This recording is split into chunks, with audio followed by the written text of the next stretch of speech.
What is up, potatoes? What's up sa inyo mga patatas? Babalik tayo guys sa ating panibagong video. So kung napanood yung last vlog guys, yung meron tayong na-shoot na super stock na Corolla na halos walang ginawa, halos walang pinalitan. And yung tinakbo nun ata is, if di ako nagkakamali, around 70k. Pero ngayong vlog is nakahanap tayo ng masariwa guys. Tingnan nyo naman yan, boy! Damn! So magugulat kayo guys kung gaano kababa yung tinakbo na itong Corolla na to. Gusto ko i-share sa inyo na mayroon pang mga ganito mga sasakyan. And papakita namin kung gaano kasariwa lahat guys. So, pati yung interior, yung paint nito. Tapos mga trophy. Syempre guys, sinasali ito sa mga show. So ito yung ating shoot ngayon, which is itong Toyota Corolla na XL. So share namin ng owner sa inyo kung anong kwento nitong kanyang sasakyan. Ito pala yung owner. Papi, anong name natin? Don Santa Maria. Alam naman natin na big body yung kotse natin. And special sa kanya is all stock na mababay mileage, no? Tama? Yeah. Ano pong kwento ng sasakyan natin? Dahil isang car dealer at mahilig ako sa mga sasakyan. Inalok sa akin to ng mga ahente ko. Binanggit pa lang yung mileage, naging interesado na kaagad ako. Ayun, hindi ko na pinagtagal, pinadeliver ko na kaagad sa kanila kasi medyo malayo, nasa Bulacan. So, sinend lang nila yung picture and then the mileage. Tapos sabi ko, sige, okay, bilhin ko na yan. Pero sir, nung itsura nung nakuha niyo siya, hindi ganito? Yeah. Medyo yung mga nakakabit na mugs, naka-muffler, and pinalitan yung grill. So, binalik ko na lang lahat sa stock. Kumbaga all stock concept tayo ngayon. Para except the mugs, no. Dapat to naka-rims lang eh. Pero since magmumukhang parang walang dating pagka hindi naka-mugs, so kahit pa paano, stock mugs ng XE or GLI ang kinabit ko. Ito yung Leia mugs, no? Yeah. So meron din yung teardrop, di ba? Pero yung mabilog-bilog. Older model yung gano'n eh. Ito kasi last batch na to. This is 1998 model. Kumbaga last batch na ng big body to. Tapos lumabas na yung Love Life. Ito yung pinaka-last edition na, kumbaga, pero yung pinaka-low-end to ng big body. GLI, XE, and then this is the low-end XL. So ito yung pinakamababa? Basic, yeah. Basic. So ito yung walang power steering? Wala. Walang Power all windows, manual. wala. Oo. Tsaka maganda sa kotse na to guys, yung color pops eh. Ano bang color natin na to? Turquoise ang alam ko turquoise. Tapos orig paint din. Yeah. May mga minor retouch, of course. Hindi naman maiwasan, luma na, no? So, ayun. Ang gumawa nito, retouch ng paint si Autogenix. Sumasali talaga sa show. So, doon ko na pinagkatiwala para maganda na kalabasan ng kotse. Tsaka maganda sa color na to guys. Orig to. Asan yung orig paint dito, Papi? Hanapin natin. Actually, yung bubong. And dito, actually, parang tinap coat na rin kasi iba eh. So, pero itong bubong, ito walang ginalaw dito. Wala. Dito guys, so parang siyang madulas eh, no? Medyo blue, na may violet, na may green. Dito, tignan nyo guys, dito medyo violet eh. Hanggang doon sa puwetan. Dito green. Parang teal, no? Turquoise. Ang mga colors ng ganito, Paps, meron din yung... Sa XL, red, white, and then etong color na to kasi ito na yung last batch. Pero usually, yun nga, white, red. Iba talagang nagagawa ng makinis na paint kahit lumang sasakyan, no? Yeah. Isa yung puhunan eh, no? Papi, simulan natin sa front end. Kasi napansin ko dito, parang iba yung grill natin, eh, no? Pang world class ba yan? Yeah. Pero nasa akin yung original. Inano ko lang para medyo gumanda yung itsura. So, in-upgrade ko lang. Paps, pwede ba natin masilip yung nito? Engine bay? Okay, sige. Linis sa'yo. Nung kinuha nyo to, kamusta? Kamusta yung takbo? Kamusta yung... Okay naman yung condition lahat, no? Pero, of course, dahil luma, pinalitan ko na yung mga timing belt, change oil, mga minor na mga nag-replace ako. Pero Pops, nung nakuha nyo siya, one click, gano'n? Or okay maandar naman? Oo. Kasi from Bulacan, dineliver sa akin to. So, tapos, sinali ko sa show sa Santa Rosa. So, from San Juan, I live in San Juan, dinadrive ko going to Santa Rosa twice. Santa Rosa? So long drive ready rin pala siya, no? Yeah. Walang problema. Kumbaga, aircon, lahat, matino. Pati speed niya, kaya mag 100 plus. So. Tsaka meron kompleto siya. Ito, binili niya na for sure. Replace na. Pero Toyota, guys. Original part. So, ang siya guys, EE100. Kasi ang GLI na ito, AE101, Pops, no? Yeah, AE101, yeah. So, ang code nito guys, pero big body rin naman ang tawag. Pero EE100 lang siya. Engine, to be more specific. Yung engine niyang 1300 lang to. 1600 yung AE101. Tapos, ito yung 2E. Yeah, 2E. Yeah, 2E. Weird nga, Pops, no? Kasi parang sobrang laking difference ng GLI sa XL, yun. Kasi from carb naging EFI, no? Oo. Parang andaya. Okay lang sana kung binaba na 1.3, pero EFI pa rin, no? Yeah. Pero ginawang carb, no? Carburetor kasi before, ganun lang naman. Hindi pa uso yung masyado yung mga computer. So, mas basic, mas madali. I mean, maintenance-wise. Kasi matagal ko nang gusto malaman. Aware ba kayo magkano yung mga presyo ng brand nyo ng ganito? Nung 98 lang? More or less yan, siguro. Mga nasa 400,000 na like that. Pero mataas na yun dati. Yeah. Kasi 400 ngayon, wala nang brand nyo na 400 eh, no? Wala na. Pero mga China car siguro. Tapos sa side profile, ito all stock talaga walang ginawa. Wala. Stock heights. Yeah, ito stock. Parang mababa lang yung front. Hindi pero... kasi naka-yuko siya, no? Oo, yeah. Ano yung likod? Linis guys, ang kintab, oh. Nasaan pala tayo ngayon, Pops? Actually, nandito tayo sa car showroom ng friend ko, Automax, along Mindanao Avenue. Kung bibili kayo ng mga good quality second-hand cars, just drop by here sa Automax, Mindanao Avenue, near Trinoma. Montero, High Ace, may EcoSport, may BM, may 86. Mamaya ikutin natin to doon. Pops, okay lang ba ikutin natin sure, mamaya? Sure, pwede. Gusto makita yung mga kotse doon eh. Sige. Lalo na yung Type R doon, oh. Nasa labas talaga. Brand new na Type R. Meron. Okay, Pops, pasok tayo sa nito, interior. Sige. Okay. Ito, dito na magkakalaman gaano kakinis talaga, Pops, no? Tsaka, Pops, yung madulas, no? Yung niya, naka-wax o ceramic. Hindi, permanent wax lang. Okay. Hindi pa siya partida, no? Oo. Okay, papasok tayo dito. Ang bango dito sa loob, Pops, no? Ito yung mga gustong amoy, 90s yung amoy, no? Papi, kahit anong linis, kahit anong bago, kahit... May certain smell talaga yung 90s car. Yeah. Pero hindi siya mabaho. Yeah. Ano siya yung bango, no? Wala, actually, it's all stock, no? Wala naman ako ginalaw. Even the stereo, original pa. Ang maganda dito, guys, sa kotse ni Pops, kahit all stock, hindi lundo yung mga upuan, Pops, no? Yeah. Kasi kadalasan, guys, yung mga upuan ng mga ganito, medyo tagilid na, no? Tapos may mga pawis. Ito, wala talaga. Kasi, yun nga, low mileage, of course. Yun naman ang, kaya naman ako naging interested dito because of the mileage. Ayun. Pops, pwede ba akong umupo dito? Oh, sure. One click din. Pasok tayo sa interior nito, guys. Ay. Ang ganda ng sara ng mga pinto, no? Pops, dahil pakita natin yung mileage na to. Yeah. 28K. Napakababa, Pops, no? Ano ba yung mga pinto, yung mga ganito? Kasi kakatanggal, baklas kabit, lumuluwag yung mga clippings, ano? Yeah. No, tsaka yung ano mo yung... may ganang feeling, no? Yung... Pag inalog mo to, tumuto, no? Ganyan. Pero ito, intact na intact, no? Tsaka hindi faded, Pops. Nung nakuha nyo to, nakagarahe naman. Oo, maganda naman yung garage nung kumbaga may bubong naman siya lahat. So, wala tong RPM, no? Wala. Tingnan yung temp gauge nito, guys. Napakalaki. Kasing laki ng speedometer. Tapos ito talaga steering wheel na to. Original, ganyan lang.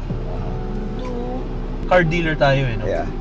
Ikikip mo ba ito kunwari kung sa'yo lang? Actually, talagang ikikip ko na rin to. Unless may mag-offer ng good price. So, anyway, dalawa naman yung ganito ko. I have a GLI coming soon. Isasali ko sa Mias. Basta kung gusto niyo itong bilhin, guys, kung natipuan nyo. Or kung naghahanap collectible talaga, collector pwede talaga naman, ng mga 90s car. Pwede ko benta basta if the price is right. Maganda ang kanta, no? Maganda ako, for siyempre. High notes kung tawagin. May headliner, guys, ang ganda. Makunat, no? Papi, ito pala yung mga trophies natin. Okay, so nakalagay dito, guys, best compact car, best restored ride, best 90s Toyota. Ang dami, no? Papi, sa mga show, mahilig ka talaga mag-show. Hindi, actually ngayon lang ako nag-join. Dahil since nakakuha nga ako ng ganito, possible siya ipang show talaga rin. Pero mahilig talaga ako sa kotse, Pops. Yeah, ever since. Kaya yun ang aking naging business din. Naalala ko kasi, guys, nung dati rin naman may ganito kami, pero sa tita ko, XE din. Pero never naging ganito kalinis kasi nakuha namin yun, medyo matanda na siya. So, Pops, yung kasi marami naman dumaan sa'yo ng mga big body. Oh, before. Putukin talaga yung ganito o hindi? Actually, hindi naman siya. Ito lang man nag-work ko. Siguro sa, ano na. Pag Nagkakahiwa? Hindi. Bihira yung ganun. Warp lang kasi nabibilad sa araw. Ito yung warp na sinasabi mo? Yeah. Medyo... nakaangat. Okay. Pero, ayoko lang kasi mare-repair yan. Kaso, pag kinalas-kalas, naman na, baka hindi na mabalik intact. Tsaka malamig yung aircon. Ito ba yung stock aircon ito? Yeah. From ano? Pina-clean up ko lang yan para sigurado rin na... Ang lamig, no? Nakikita nyo guys yung mga yung mga plastic parts na tinanggal, no? Ganda na ito, no? Pops, pwede natin masilip yung trunk nito. Sige. May iba kasi na naka-taillight type din to, no? Naka-pan-garnish. Yun yung GLI. Yung pag GLI ganun. Pag XE and XL, ganyan lang yung garnish. Gray lang. Gray lang. Okay. Malinis yung mga guys. Mga taillight, oh. Yan pa yung original na Original taillight. taillight, yeah. Orig pa to, grabe. Tsaka ano to guys, ako ito talaga. Napakalinis, no? Ayan. Silipin natin yung trunk. Ito maluwag, no? Yung mga board niya, intact pa rin. Kumpleto, Original pa. Malinis guys, no? Ano ma-advise mo para sa mga gusto kumuha ng mga ganitong 90s na kotse? Kasi since marami na sa inyong, for sure marami nang dumaang 90s na kotse. Yeah. Ano ba yung mga dapat i-check pag bibili ng mga second hand? Actually, ang importante lang naman sa kotse, wag lang na head-on, no? Wag lang yung mga inner frame ang natamaan, okay na. Yung mga pillars. Yung mga engine bay, side ng doors, basta yung mga back fender like that. Kasi yun ang mga hindi na nare-replace. Wag lukutin, kumbaga. Pagka namasilya na, of course, syempre. May something. Hindi na May ganun magic ka-fresh, na nangyari, no? Kasi fender hood, you can buy that. Even doors, re-replace mo yan. Wag lang yung inner portion kasi yun. Pagka nabangga na, wala na. Kahit anong galing ng gagawa, makikita pa rin yung tama. Tsaka ano siya guys, no? Kapag galing na sa collisions, di na siya ganun katibay. Wala na. Ano na yun, I mean, talagang magiging yung sasakyan, marami na masilya, everything. Hindi na siya fresh. Parang papel, no? Hindi na siya pag fresh. Pag mo yung papel, hindi siya ganun ka-straight. Yeah, unlike this one, pagka kinatok mo siya. Pakita natin yung mga katok nito. Tin can kung tawagin, no? Ayan, no? Even lahat yung tunog, kumbaga wala talagang masilya. Kumbaga latang-lata, ika nga. Pabs, anong gusto mong sabihin para sa mga naghanap ng ganito kasariwang mga sasakyan? Or kung gusto nila acquire to? Swertihan lang, parang ganon. Pag may nakita kayo low mileage and then you have the budget, grab nyo na kaagad, parang ganon. Kasi mahirap naman maghanap talaga ng mga low mileage na old cars na. Bira na. Meron, pero ilan-ilan lang yan. Pero kung gusto nyo to bilhin, sino ang hanapin ba? Kahit ako or ikaw. Message lang sila sa Facebook, message no? lang, yeah. Okay, or pwede rin nila kontakin tong shop? Automax, yeah. Pabs, speaking of Automax, pwede ba natin masilip yung mga kotse dito? Pwede. Dami yung mga kotse dito guys, Raptor.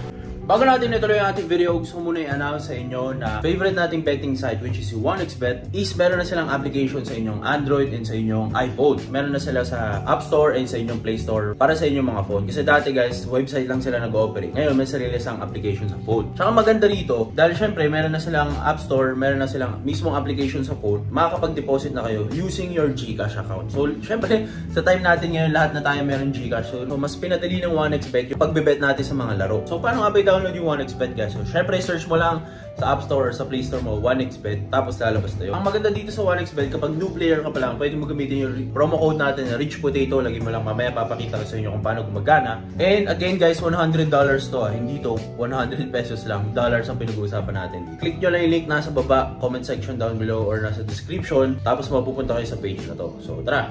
So napakadali lang mag-register dito guys. Siyempre click nyo lang yung green sa taas, register. Tapos sa code dito may lalagay yung phone number mo. Ito rin yung gagamitin mo pang login mo. Tapos dito nyo magagamit yung Rich Potato na code. Siyempre $100 yan guys na bonus, di yan pesos, dollars yan. So napakadali lang mag-register, makakapag-bet ka na agad. So siyempre kailangan mo maglagay muna ng pera para makapag-bet ka dito sa betting site. Kaya siya betting site, diba? So maganda sa betting site na to, sobrang daming laro. Siyempre meron ditong football kung fan ka ni Messi o ni Ronaldo. Tennis, meron din. At siyempre yung paborito ng Pinoy, hindi mawawala talaga dyan yung basketball. Pwede ka tumaya dito, NBA, PBA, at kung ano-anong liga pa. Yun ang maganda dito sa 1xBet, sobrang daming varieties ng mga laro. Sobrang user-friendly ng app na to, so hindi ka talaga malilito, hindi ka maliligaw. Subukan nyo na tong 1xBet, wala namang masama sa pag nagtatry. Alay mo, kayo na yung susunod na swerte. May Prado, Land Cruiser, FJ Cruiser, dami oh. Tsaka ito ang maganda, Paps, ano ba maganda kapag sa dealer mismo bumibili? Actually, may pwesto. Pag sa dealer, ang first, of course, importante sa kotse yung documents, no? Yung papers. Safe na kayo kagad kasi nandito kayo sa lugar namin. May pwesto kami na trusted dealer, parang ganon. No? Hindi ka mukha ng iba, baka nag-rent lang ng condo or what, delikado.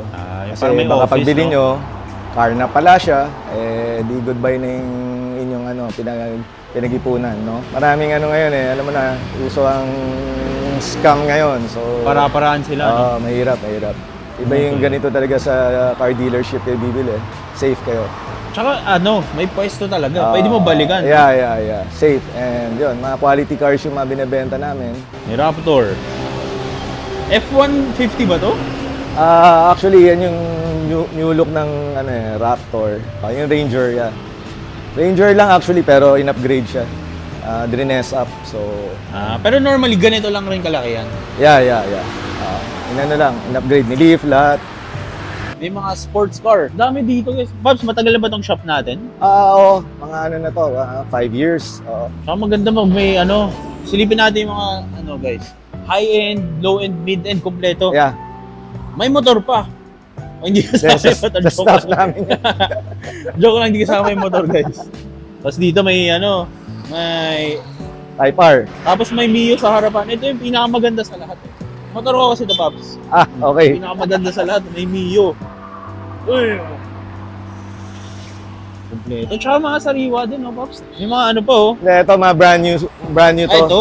Brand new tong tatlong to. Okay. Mga rear din kasi mahirap bilhin sa kasa yan. So, alin? Ano ba to? Raze? hindi, ito yung bagong Yaris Cross. Ito naman yung latest ng Innova, yung Zenix. Innova to? Yeah, Zenix. Okay guys, tapos dito rin may mga 86. 86, may BM na 2-door na sedan. Pogi na ito, Pops, no? Sino gusto mo i-shoutout or batiin? Batiin ko yung family ko sa LA. May 3 boys. Of course, yung mga nag-supply ng parts ng Corolla ko, si John Quieres and si Magino Moy. Bobby, salamat ulit at Okay. pinakita mo yung napaka-solid na sasakyan, guys. Yun naman, napakasarap sa feeling makakita ng ganito. Yeah. Makinis, stock height. May pintura talaga, guys. Sobrang exceptional ng paint ko. Okay, so abangan nyo sa mga susunod na vlogs. Paghahanap pa tayo ng mga iba-iba pang mga kotse na sariwa. Kadalasan kasi Toyota, no? Nakikita ko. Marami naman, may Honda, mga Ang Honda na Civic, SIR, and then Civic. Meron din. EG, gusto ko makakita ang EG na all stock talaga na. Malinis ganitong itsura. So kung meron kayo guys, comment down below or message ako sa Facebook vlog natin. Showcase natin sa vlogs. And sana na-enjoy yung video natin ito. Kita kita sa sunod na video. Peace out.